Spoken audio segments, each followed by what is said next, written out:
Right now, the day's biggest news stories from a Vegas perspective. This is the Vegas Take with Sharp and Shapiro.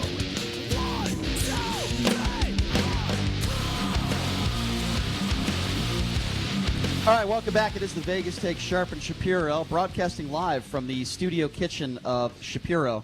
Welcome back to the program. Glad you could be with us. Also broadcasting live on YouTube. Subscribe to our YouTube page, The Vegas Take. As we are broadcasting live, and I am in my robe and slippers, you could see the looks of this right now. It's an interesting situation. 20 years in radio, I've never had to do anything like this before in my life. Is this the norm? I don't know. You don't have to wear a robe right now. It's comfortable. That's a personal decision. You could be wearing a T-shirt. Yeah, well, it's comfortable. Right. I've made a lot of interesting personal decisions. I certainly don't leave Stein alone in my apartment, that's for sure. But anyway, joining us on the line right now, are you an employee? Are you an employer? Are you freaking out? What should you be thinking about? What should you be doing right now? The guy that joins us on the line right now, his name is David Dornak. Lucky enough for him to have us to be on the line with us right now. He's an employment lawyer from Fisher Phillips. David, I appreciate you taking some time to join us. How are you? I'm doing great, and thanks for having me. It's a long-time Vegas resident, been here since the 70s. I appreciate you giving me an opportunity to maybe give back to the community here and keep up with our Vegas strong spirit that we need to do during this troubled times. Absolutely, David. And we appreciate you giving this information out. So let me start with the loaded question here. Let's start if you're an employee. If you're working for a small business or a large business and you don't know where your next paycheck is going to come from, what advice would you give to them? Yeah, there's actually a couple of changes that have been going on with the federal law that can help out the employees that are out there. Unfortunately, as I represent employers, it's going to be a big hit to what we're seeing, probably the small business. But yesterday, Trump did sign the Families First Coronavirus Response Act. That contained two provisions for current working employers. So when we look at the employee standpoint, you're going to have to look at it from two perspectives. One, are you employed and still employed, or one, if you're not employed. If you're not employed, your avenue is the unemployment side. As part of the act that was signed yesterday, the federal government did expand the ability to apply for unemployment from 26 weeks to 52 weeks. It's been doubled. There's been $1 billion that's going to go into the system for grants for the employers. As part of that, this morning, the governor just announced that he's waiving some of the minimum requirements to get unemployment. You don't have to wait 7 weeks. You don't have to show that you're looking for a job. So the true avenue for people that are laid off is really the unemployment side. Now, employees that are still employed and that either have to take leave or have other issues coming up, the new federal law is kind of divided into two aspects. There's an emergency paid sick leave part of it, and as part of that, the employees who work for an employer that has 500 or less than 500 employees are going to be able to basically get 80 hours of paid sick leave. Now, whether it's full paid sick leave or a 2/3 cap depends on the type of leave that the employee needs to take. There's also the second part of the act that was passed is the Emergency Family Leave Act. And so for employees that have to take leave due to the need to take care of their son or daughter under the age of 18 and because their school's closed, there's an avenue to be able to apply for this Emergency Family Leave Act. Gotcha. So the first 2 weeks of that will not be paid, but you can apply the sick leave over, and that will give you 12 weeks. So, well, that's very helpful. Very helpful information, David. No question about that. Now let's go to the actual business owners.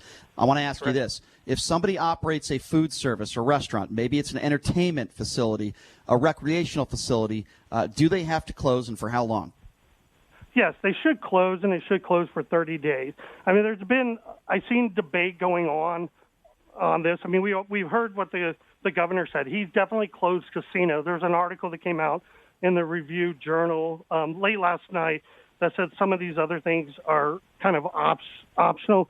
But if you really look at it, the businesses that really need to close for 30 days or until told otherwise, is the casinos in places where you have large public gatherings. And so any of your entertainment, your nightclubs or any type of events like that, they should close for 30 days.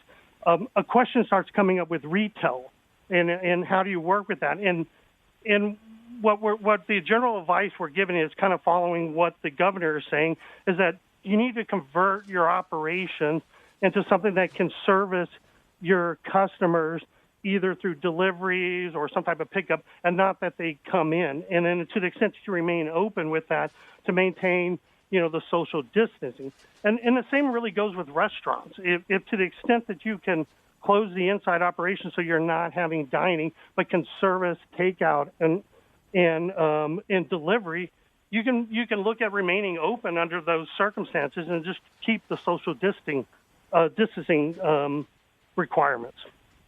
I look at social distancing, the 6-foot requirement, and I go to a Costco or I go to a dispensary or I go to a Smith's, and there's definitely lines where people are less than 2 feet apart from each other, or inside the store you have 200 or 300 people that are inside the store touching the same thing, and this virus can stay on surfaces for X amount of time. At what point do you think that it'll be a system where someone is outside making sure there is social distancing actually in the line, and then also inside there's some type of system where you have 50 or 100 people that are given the allotted opportunity, whether they're elderly or high risk or not, every hour or half hour they have to sign up and they go into the store and they purchase their products to absolutely maintain social distancing? Because if you don't go all in, you can close the restaurants, but if people are going to Costco and these major supermarkets and they're all going at the same time, I think the chance of the virus spreading there are actually higher than a restaurant. Wouldn't you agree with that? Yes, I would agree with that. But at the same token, when we look at someplace where you have to get food, some of these essential businesses, they're going to need to stay open because people still need to eat. People still need certain services that only they can provide. And so the question is going to come down with those businesses is how best to manage it under the circumstances. It is going to be difficult. It's going to be difficult to maintain a social distancing of 6 feet when you're shopping for food, and I think they get that. The best thing to do is I like the idea of trying to have the store hours open the first hour earlier for people that are the elderly or people that are more susceptible to the virus. And I think it's going to have to be looking at it on a day-to-day basis. I mean, we're putting out alerts almost constantly each day, changing our frequently asked questions and information we're putting out to employers on a daily basis because things are moving that quickly with how people are responding and then what the employers need to do to respond to this. If you're just joining us, we're speaking with David Dornak. He is an employment lawyer for Fisher Phillips. No, do you think that, or how was it working? So Donald Trump just added $300 billion to the Small Business Association, which is SBA loans. Is that going to be a first come, first serve type thing, or how will that be allotted or actually divvied out to the state of Nevada? How would that work? How would someone who has a business in the state of Nevada go about trying to get some of that money? Yeah, I don't know the full details on that yet. A lot of these, what we're seeing is a lot of the laws that are being put in, a lot of the regulations and the details of how they actually work aren't out there. And so I don't know the actual procedures and the details of that at this particular time frame. No problem. Yeah, go ahead. Totally understandable. So, David, as you mentioned, you grew up here in Las Vegas, right? You've been here your whole life? My family moved here. I was an Air Force brat. I moved here in Gotcha. 74, 75, pre-kindergarten, Gotcha. so this is home. Okay, so you're the perfect person, then. I guess this would be, my last question for you. For anything that we have not covered in this interview, anything that you feel is important that we have left out, that you want to speak now to the great people here in Las Vegas, what would you say? Yeah, I think we need to work together and be together. I mean, the employers need to understand. The employees are scared and worried about what's going on. They're worried about their paycheck. And the same token, the employees need to understand the employers, for the most part, I've dealt with, none of them want to lay off employees. They want to keep people going. So the best avenue here is to join together and is try to work out a situation. If an employee sees something that they're concerned about, address it with your employer. The employers are open to hearing that, and they're open to working with the employees. And, relief is coming as quick as possible through Congress. It's like anything with the government. Things can be slowed down. But there is a third relief package that's being talked about now. That third relief package will hopefully, from what we're hearing, is going to include direct payments to employees and is going to include more additional avenues for employers to get money for loans to keep their business going or to recover from being able to just keep employees on the payroll when they're off. And so people are working together, and I think that's the key. Let's stick together. We've stuck together for a lot of things here in Vegas, and if we stick together on this, we'll get through it. It's just a matter of using kind of common sense here.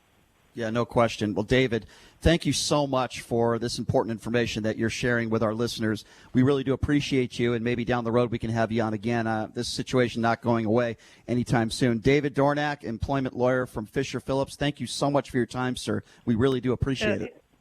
Anytime, and if you have anything with employment or that, feel free to call me.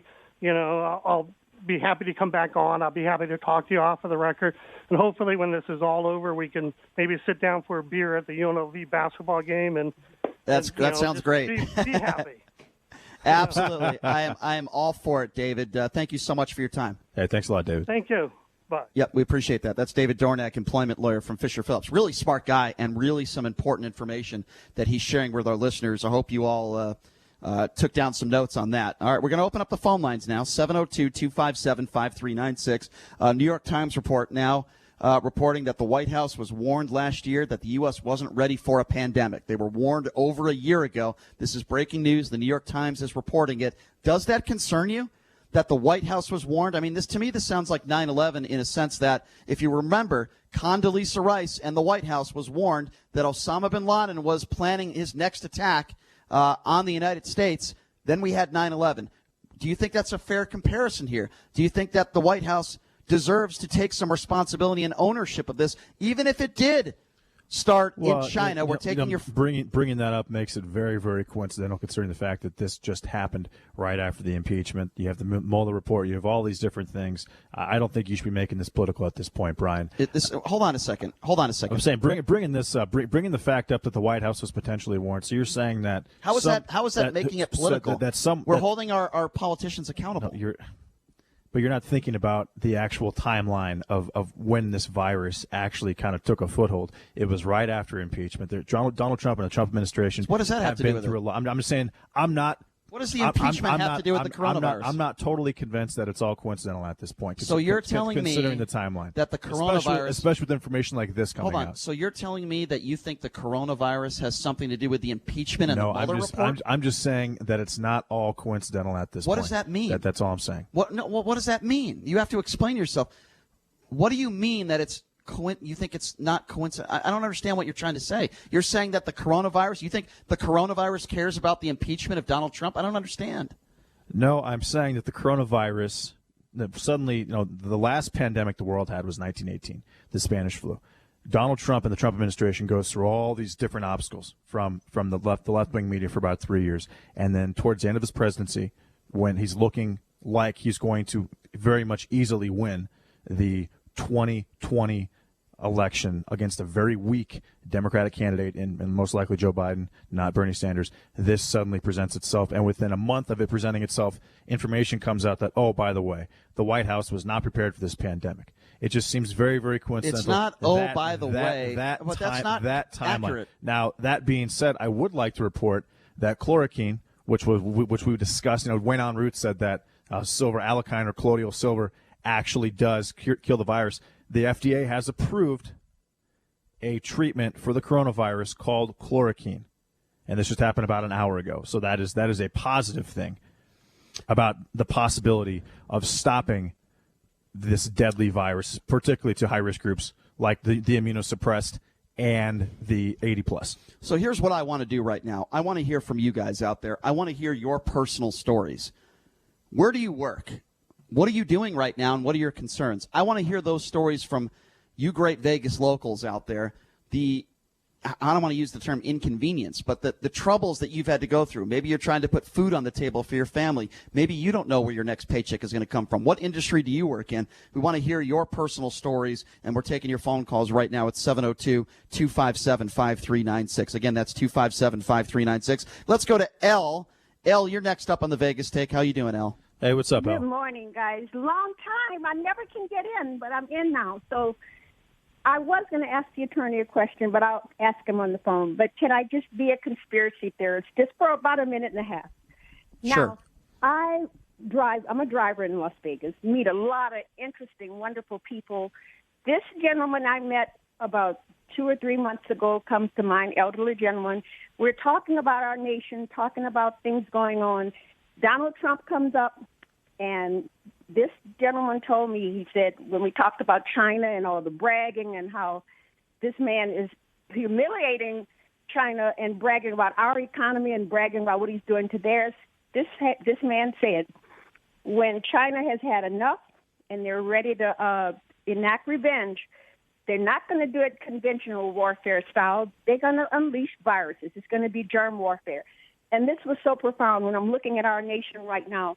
And Donald Trump, all the stuff he bragged about, it took China just one hit to collapse our economy. So my question for you guys is, who on earth picks a fight with somebody who knows all of your vulnerabilities? We may have more Chinese here in this country than Americans. Well, I'll tell you what, Elle, if you were speaking to a right-wing nut job, they would probably tell you that you were crazy. But I'm not going to do that. I'm not going to do that, Elle, because I'm putting everything on the table right now. And I actually, Elle, you might not be surprised to know, I went on Twitter a few days ago, and I put up a poll. And that poll said, just in regards to Donald Trump's tariffs on China alone, do you think that this was a gift from China? And guess what? Almost half the people in that poll that voted said it could be possible. Now, I don't know the answer to that. I don't know. But what I will say is I don't think it's out of the realm of possibility that this could have been done on purpose. Now, I don't have any proof to back up that opinion. I'm just saying it's possible, and it is a very fair question. It's going to take us a long time to recover, and I hope the billions he bragged about collecting from China, I hope it's enough for our recovery. And somehow I don't think so. But well, that it could be. News. But thank you guys so much. I miss Thank you. Thank you, Elle. We appreciate good your call, phone Elle. Appreciate the Thank you so information. much. Good luck. I don't know how she's going to be doing with her driving, Uber driving. My understanding is they've shut down Uber as far as more than one person or more than one or two people share riding. They're not doing that anymore. 702-257-5396. We want to hear your personal stories. What do you do for a living? How is this affecting you in your life? What do you do? Let's go to Carl. Carl, you're next up on the Vegas Take. 257-5396. What's going on, Carl? Hey, what's up, Carl? Yeah, J.D. Brian. Well, fortunately, it doesn't affect me that much because I'm retired, to be honest with you. But it's from your last segment, I was on the phone talking about the gentleman, the part of the stinkweed that grows underground. I forget his name. I guess it's the root. Is that what it is? Wayne Allen Root, yes. Yeah, okay. What I want to say is about you listen to a show, the FDA ought to get after this man. Number one, he keeps pushing drugs. Like yesterday or the day before, I heard some heart drug which clears all your arteries and veins, and he takes everything that he tries to sell. I think he's. They don't say these are FDA, gone over by the FDA and approved.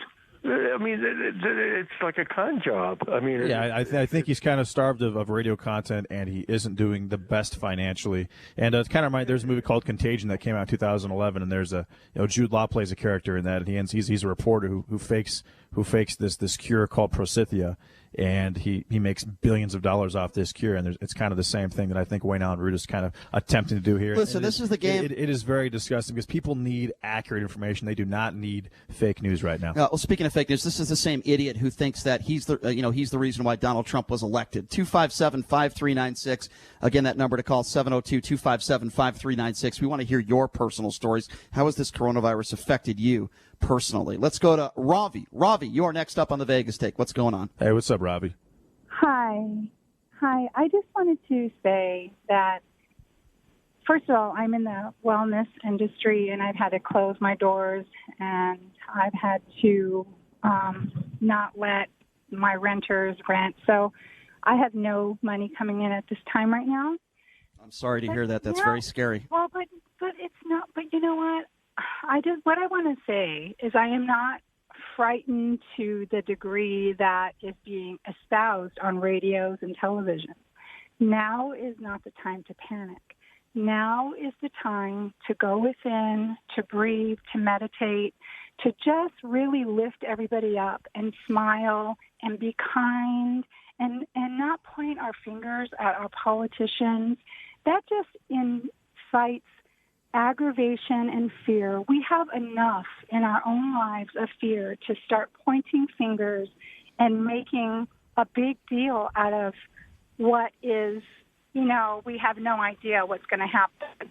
Well, here's what we do know. And listen, I understand what you're saying. I really do. Well, Robbie, I get what you're saying, okay? You're making a lot of sense. And in a perfect world, I wish that everyone could be calm, but you have to understand, and I think you do. You sound like a smart lady. We can be calm with making a decision to be calm, sir. I understand. I understand what you're saying. But what I was going to say was you have to understand everybody's situation is different. There are people out there that are in dire straits. There are people out there that are dying.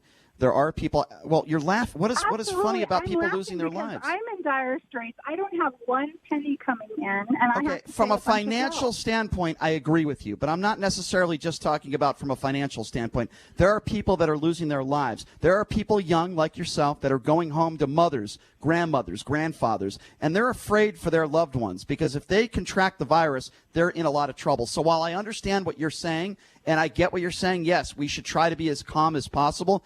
There's a lot of people that are dying. There's a lot of family members that have lost loved ones. Do you know that there's a family in New Jersey where a mother contracted the virus? She died and her 2 young kids died? So this is no longer a virus where only older people are losing their lives. There are younger people that are dying as well. But Brian, keep in mind that the chances that that family was not genetically susceptible and had a compromised immune system are very, very small. For example, you're wrong. JD, I have to give you the facts in this case. The kids and the mother had no outlying issues, health issues. I read this story. So I understand what you're saying, but this is read it if you don't believe me. A family in New Jersey. I've read the article. Okay, they didn't have any underlying health issues, so why would you say that? Brian, I find it very hard to believe that they didn't have any underlying health issues. You can say you find it very hard to believe, but the facts have come out, and the family is saying they didn't. So I'm not going to guess and say that they're lying. I just can't do that. Let's take one more quick call, then we'll go to break. 702-257-5396. Let's go to Bo. Bo, you're next up on the Vegas Take. What's going on? All right, thank you. Working today up on the hill, moving some earth around, looking over everybody down on Las Vegas. I got a great view of y'all. I just want everybody to, stay calm, work together, put our differences aside in this time. Appreciate your show. One quick point. I hope we can cover this topic soon this week. Listen to you every day. The Harvard professor that was arrested, the 2 students from Wuhan that were arrested at the airport in December. I would like some answers on that. I see it's real. It's not conspiracy. It's available on Google. Google Harvard professor that was arrested. These students of Wuhan leaving the United States. No, I heard about that, Bo. Bo, I hear you. I apologize. I'm up against a hard break. I have to let you go. But, Bo, I promise you, we've looked into this. I'm wondering why no politicians nor the president has been asked about this, but it's a good, valid point that you bring up. I read that article, and we are going to try to follow it best we can. More of your phone calls coming up next, 702-257-5396. We want to hear your personal stories. We want to hear, how has this coronavirus affected you? Give us a call, 702-257-5396. Again, 257-5396. Your call's on the other side of the break. You're listening to The Vegas Take. All right, welcome back. It is the Vegas Take. Sharp and Shapiro. Glad you could join us on a Thursday. Obviously, coronavirus is the topic of discussion, and it will be for a very, very long time. And don't we have a responsibility, let's just talk about as citizens, don't we have a responsibility as citizens to listen to our politicians, to listen to the doctors out there, put ourselves in quarantine if we think we could affect others? You should be in quarantine anyway. Well, one guy that has put himself in quarantine is Florida Senator Rick Scott. Listen, I'm not a big Rick Scott fan. I never have been. But he is pissed off in regards to some of these millennials that are spending spring break on the beaches. He wants them off the beaches. We got hundreds, thousands of people that are gathering on these beaches and pretty much doing exactly what our politicians are telling us not to do. So this is Rick Scott. in his own words, speaking. What are you thinking about by being on the beach around all these people that might have coronavirus, and then you're going to go home and potentially infect the people you love the most? What are you thinking? Stop doing it now. I tell you, I agree with him 100%. If you're one of these morons, millennial, whoever you are, I would imagine not every single one of these people were under the age of 20. I would imagine some of these people were in their 30s, their 40s, maybe their 50s. You want to talk about irresponsible. Those people are idiots. Get off the beaches. We're told don't even have gatherings as much as 10 people. There were hundreds, if not thousands of people on the beach the other day. Stop it. You're putting everybody at risk because of your dumb, ignorant selfishness, and I'm tired of it. 702-257-5396 is the number to call. We want to hear from you. We want to know about your personal stories. How is the coronavirus affecting you personally? Tell us about it. What do you do for work? What are your worries? What are your fears? Or maybe you're fine. Maybe you're just very calm. We had a caller that called in last segment. Stop worrying, everybody. We should all just be calm and settle down. Namaste, Brian. Namaste. We want to hear from you. 702-257-5396. Let's go to Mark. Mark, you're next up on the Vegas Take. What's going on? Hey, what's up, Mark? Hi, yes. Thanks for taking my call. Sure. My wife and I are retired, and we're in reasonable shape at this point for the next few months. I really feel for other people's situation, unlike the woman who said, well, I don't have any income coming in. But she's able to call you. She's a renter, which means I'm sure she has other monetary means. And right, she'll be exactly. fine for a month she owns or two. property. Yeah. Yeah, absolutely. So come on, she's ridiculous. People need to reach out in the sense of understanding other people's situation. I wanted to bring up something about this whole colloidal silver nonsense that people need to understand, is that, yes, it's mildly toxic, but it's mildly toxic to every cell it encounters. It makes no distinction between the virus and your own cells. There you go. People who've done this in the past Yep. have harmed themselves and actually turned their skin gray permanently. So Brady and all those folks trying to sell this stuff, don't get your advice from people like that. Go to the trust medical me, I don't. authorities. Trust me, I don't get my advice from Wayne Allen Root. We should check his skin. It's probably gray. No, but you're right. Listen, you sound like a smart guy. I'm glad you brought that up. Anyone who's selling this stuff as curing the coronavirus, you're nothing more than a scumbag scam artist, and we need to expose these people for who they are.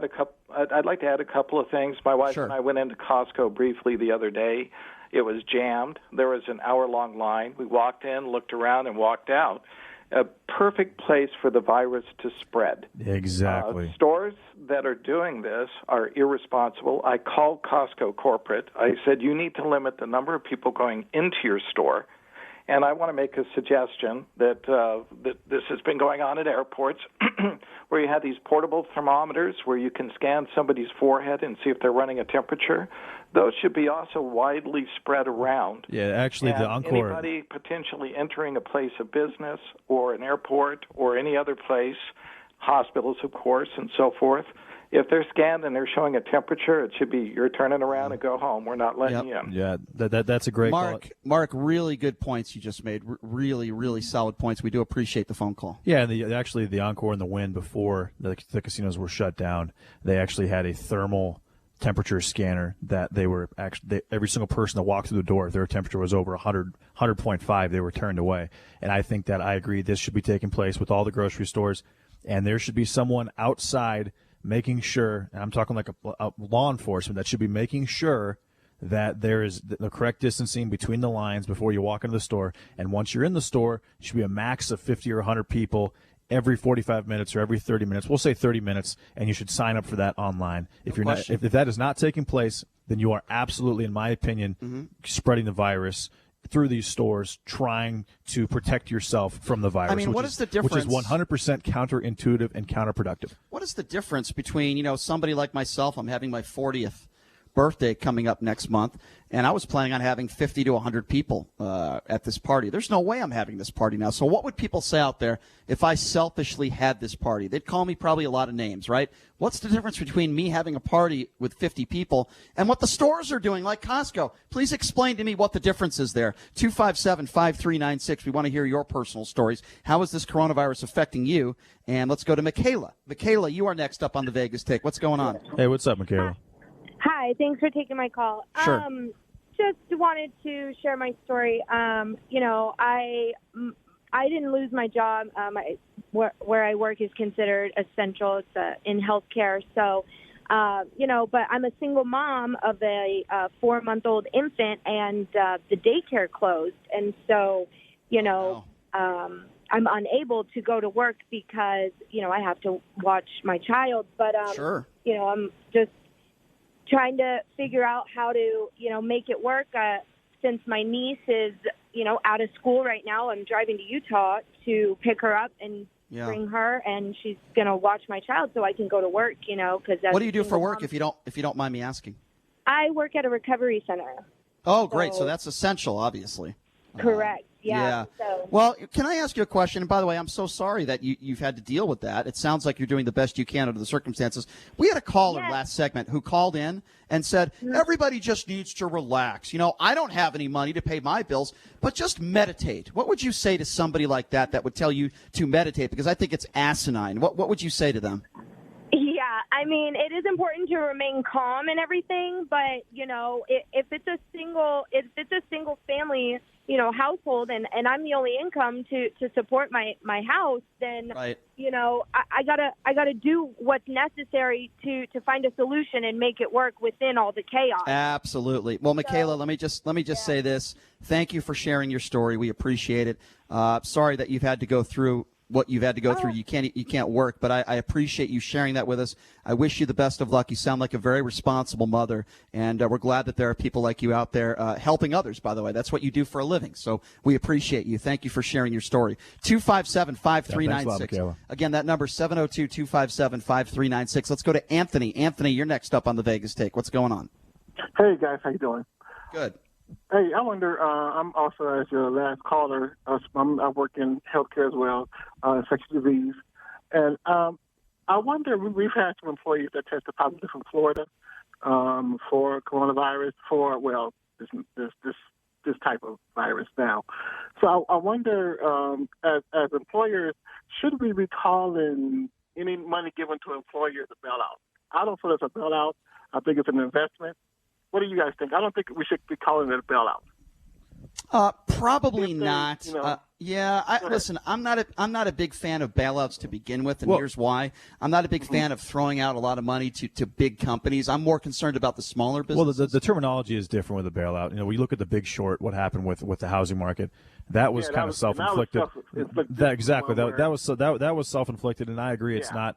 It should be referred to as more of a disaster relief or a stimulus package, but it's going to be called a bailout just because that's a term people are used to. But I agree. On its surface, that's not what it is because it's not. It isn't self-inflicted. Well, Anthony, these businesses did not prepare for this. They didn't expect this, and this is at zero fault of their own. Anthony, I want to bring up something else. Anthony, Anthony, what you're referring to, Mark Cuban just said that any bailed out companies, he just said this, any bailed out companies should never be allowed to buy back their stocks ever again. What would you say to that, Anthony? I agree. I think that if you're going to receive this money, it has to go to unemployment, health care for your employees. Anything that's employee-related for HR-related, it should go to that. And also, I think as a country, I think that now we've been faced with the decision, do we want a president that believes in being prepared or one that goes on gut feeling? I think we've had now two different types of presidents, one that believes in being prepared in Barack Obama and one that believes in gut feeling, as in this current commander-in-chief. So I wonder, what do you guys think? I mean, as far as being prepared, this guy's never going to be because that's not how he works, right? It's just not how he's wired. So, well, Anthony. And by the way, Anthony, always appreciate it. Good to hear from you. Call, Anthony. As far as I don't want to really talk about Barack Obama because I think in these times I'm not going to do whataboutism. I didn't vote for Barack Obama. I'm not going to defend him right now, and I don't want to talk about any past administration, whether it be George W. Bush or Barack Obama. I did bring up 9/11. Because I do believe that in some ways, both administrations were warned about, in that case, terrorism, and in this case, this type of virus, this pandemic that we could face down the road. But as far as Donald Trump goes, listen, we've played the audio the last 90 days, some of the idiotic, stupid things that Donald Trump has said. I mean, I'm not going to play them again, but you've heard it.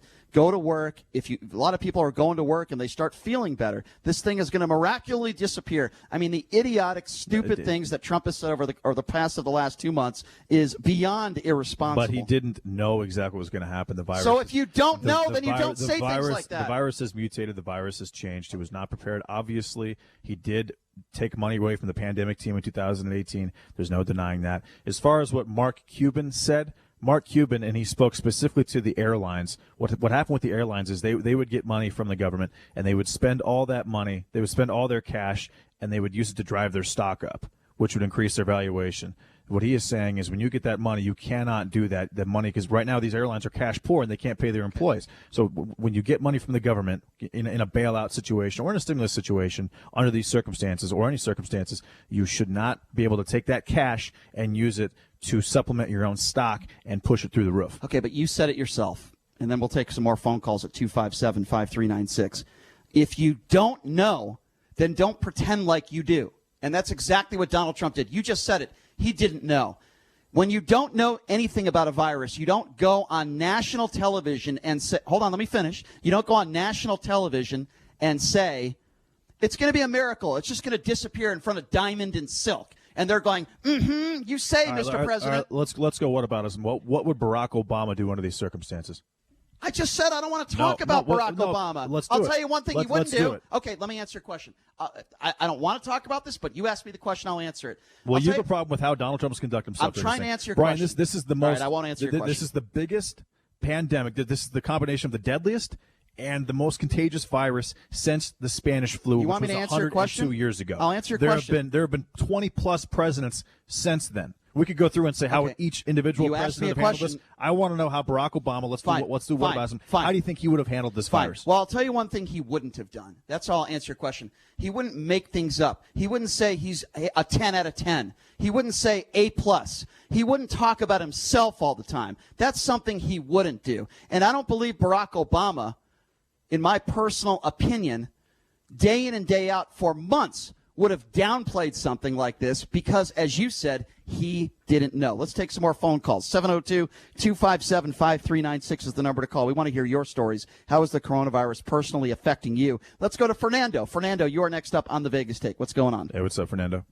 Hey, guys. Good morning. And good morning. I'm live from my kitchen in Sun City, Summerlin. And listen to the show. Once again, a good show and everything. And we'll work through this. We'll be okay. And just recently, I was diagnosed with cancer in September. I'm very sorry to hear that, Fernando. So I got to be very, very careful. And I go for walks, and I just try to, have some kind of peace of mind. But to everybody on Las Vegas Valley and everywhere around the nation, we're going to be okay.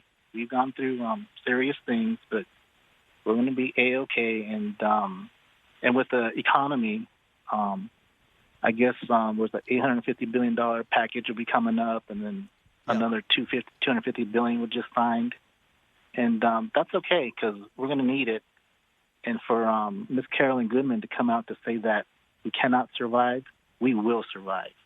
I agree with you, Fernando, and I know you're going to survive. We wish you the best of luck. Sorry to hear about your diagnosis of cancer, but you sound like a strong guy. And we wish you the best of luck in moving forward. Please take care of yourself because certainly people like you, the last thing you need is another health problem. Keep fighting, Fernando. And you were actually our first ever caller when we started this show. Appreciate it, Fernando. 702-257-5396. Let's go to James. James, you're next up on the Vegas Take. James, are you there? James, you got to turn your radio down, my friend. James, are you with us? Yeah, all right. Well, you got me? Yeah, we got you. Barely. It sounds like you're on an Obama phone. Go ahead. I'm sorry. Oh, my God. I'm on the freeway. That's okay, James. Drive safe. Drive safe, my friend. We don't want you getting in an accident. Yeah, I'm good. Okay, go ahead, James. We hear you loud and clear. Hey, listen, I'm a nurse working here in Las Vegas. And so, obviously, we're getting, bombarded with information about this all the time, every day. I haven't really seen the hospitals filling up yet, but I know every day we're getting more patients that are presumptive. So, I'm sure you've been on the news how the N95 mask and the PPE, there's a shortage, right? What's interesting now is the way the Valley Health System is handling this situation now is if a patient is presumptive rule out, now they've stated that according to the CDC, you don't need an N95 mask. You just need a simple surgical mask. And unless that patient is deemed positive, they're just saying, it'd be the same type of PPE that we'd be wearing for a MRSA patient, which is pretty common. Well, I think when you're talking about, I was just going to say, when you're talking about these basic masks that people are wearing, like what they were wearing in casinos and stuff, I've talked to doctors, and they tell me it's actually, in some cases, more dangerous for you to wear a mask like that because you're going to touch your face more and you're going to itch yourself more. The only thing it actually could do is help other people. It could help not spreading your virus to somebody else, but it doesn't help you personally. I think a lot of people are wasting their time with some of these masks. Saying that the healthcare system in Nevada is at risk of getting people like yourself sick because they aren't just because if you're presumed positive, but you aren't actually confirmed positive, then you're not taking the proper precautions to protect the healthcare workers. Am I right? Right, that's exactly right. And not only getting the healthcare professional like myself sick. I'm just worried about spreading it to other susceptible patients or, Sure. Right. And I understand that. And I don't you know make. what this is based on. Is it? Why is suddenly this? They're saying, oh, well, it's just going to be droplet until they're positive. I know. I think it might be based on viral load. When you're confirmed positive, you may have a stronger viral load of the disease, which means that you can pass it along. You're more contagious, and if you're presumptive positive, then you're not as contagious. I think that would make that if this is a national thing, that would make the most sense to me. Appreciate the call, and we appreciate your concerns, and that's why we're opening up the phone lines. This is about you guys. We want to hear about your personal trials and tribulations. What are you dealing with when it comes to this coronavirus? 702-257-5396. Let's go to Angelo. Angelo, you are next up on the Vegas Take. What's going on? Hey, what's up, Angelo? Hey, what's going on, Brian? What's going on, JD? Can you hear me? Yeah, loud and clear, my friend. What's on your mind? Oh, awesome. I just wanted to let you guys know that, I don't really know what's going on. I haven't seen anything like this since the movies, really. But I'm in healthcare. I'm actually one of the worst people, or will have one of the worst jobs right now because I got to go essentially from ER to ER in multiple hospitals and fix. Oh my gosh, that's got to be scary. Yeah. How scary is that for you? I mean, what does your family think of what you're doing right now for a living? Oh, well, they're all frightened, and I've got a fiance that's got cystic fibrosis, so that's a respiratory illness already. Oh, yeah, that's the worst. You know what I mean? And I got to go in and out of these things. So my fear is that I'm going to contract this and eventually spread it to my family. And Can I ask you this too, Angelo? Can I ask you what are you seeing for what you do for a living? Tell us the types of things that you're seeing. The things that I'm seeing, alcohol wipes disappearing from the nurses' stations. I'm seeing masks and things that are normally out for everybody to get. I'm seeing those not there anymore. I'm seeing that doctors and nurses are the only ones really allowed to use those right now. I'm covering like 7 hospitals plus medical office buildings and such. And so I'm literally going in and out of every ER whenever, some type of system goes down. And so for me, I feel like I'm at ground zero, and I'm the guy who's going to be the worst person in all of this. Have you had any corona patients? There has been some at these hospitals, yes. Yeah, wow. Right now it looks like there's 69 presumptive or confirmed cases in Clark County and 1 death. Do you think those numbers are accurate, or have you heard of any deaths beyond the one in Clark County? That's all I know of. Yeah, I can't really speak to the numbers. Angelo, I just wanted to call. Yeah, I just wanted to call and let you know how afraid I was of all of this. Yeah. Listen. No question, Angelo. First of all, thank you for the call. Let me also say thank you so much for what you do. You're one of the heroes out there that is putting your health at risk at the sake of helping others. I appreciate you for what you do, and I appreciate your phone call. Please stay safe. I can't imagine how difficult it is for your family members knowing what you're having to go through, not just yourself. The fact that you're among, some of these people that could have the virus. You don't know if they have the virus. You're trying to take care of them. At the same time, you're trying to be careful to make sure that you don't contract anything. What a scary situation. Especially with a fiance with cystic fibrosis, which is not good. Not a good combination with COVID-19. Just another story of another Vegas local that's risking his or her life to save others, and you should be commended for what you do for a living, sir. Thank you so much. Great call, Angelo, and Godspeed to you. 702-257-5396. Again, 257-5396 is the number to call. Let's go to Jay. Jay, you're next up on the Vegas Take. What's up, Jay? Hanging in over in Henderson. I just kind of wanted I know a lot of people are talking about what's going on. I wanted to touch upon maybe a topic that's more taboo that people aren't really talking about, especially for us who live here in Las Vegas, and that is the uptick in crime. Just the other day, an older lady on the same cul-de-sac as mine, her home was broken into, and it was a black gentleman. And like I said, I live in a nicer part, a gated community, and I just want to let people know that, just because you have your food storage or you're safe or you're living in a safer neighborhood, they're coming. Whether it's from the north or from central, these monkeys are coming all around here, and they're... Whoa. Hold on. Let me take care of this. Why would you call an African-American that name, sir, with all due respect? I did nothing of the sort. You just called an African-American a monkey, did you not, sir? Well, you said that the person that broke into this woman's house was black, and then you then you called people who do that monkeys. So there's definitely a correlation. Why is the color of that person's skin a concern to you? It's totally irrelevant. Listen, I appreciate your story, and you're right. There's a lot of robberies, and unfortunately those things. But why did you have to mention the color of the person's skin, with all due respect, sir, and then use the term monkey? The word, using the word monkey was to describe people who were breaking into Well, if somebody broke into a house and was white, would you have said a white person broke into my home, yes or no? Yes. Okay, well, I don't believe you. Have a nice day, sir. Have a nice day. I don't believe you. First of all, I don't care what the color of someone's skin is.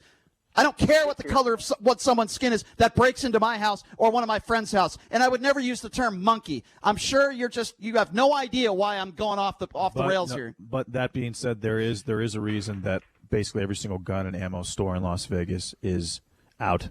Okay, let me. There's been a run. There's been a run on purchasing firearms. I get it. To arm yourself, and there's definitely some. I would say that it's a reasonable thing to do at this point. Let me tell you what's going on. Yeah, I get it, but that's a different subject. We don't tolerate racist on this show. We don't tolerate racism on this show. And one thing we definitely don't tolerate is someone to call into the show and refer to an African American as a monkey. I don't tolerate that. Maybe in your neck of the woods, that's okay, but not on this radio program, my friend. Maybe other radio shows you could get away with that. Not on this show. 702-257-5396 is the number to call. Let's go to Dave. Dave, you're next up on the Vegas Take. What's going on? Hey, what's up, Dave? Hey, guys. You've hit a lot of topics. I've been on hold for like an hour. I just called back. Hey, I'm in delivering these medical supplies again at 29 pallets today, 15 drops. Again, the masks, if you ever try to wear one of those masks, when you go inside from outside, your glasses fog up. I mean, getting your temperature taken, that's happening about half of my drops. And then how everyone's trying to deal with this is really a terrible time.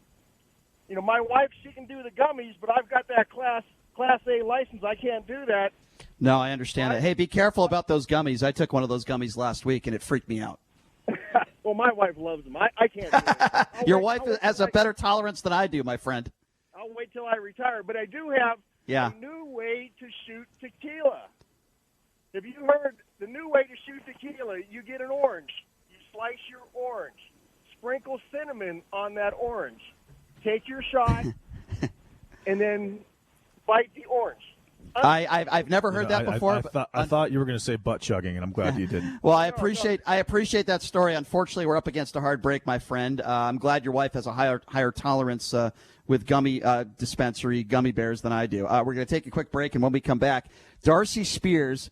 It is our Dirty Dining segment from 13 Action News, but this is going to be a very different segment. Now, how do we deal with picking up food and delivery? How do we deal with that sort of thing? How do we deal with ordering food, and how can we protect ourselves? Darcy Spears, Channel 13. Coming up next right here on the Vegas Take.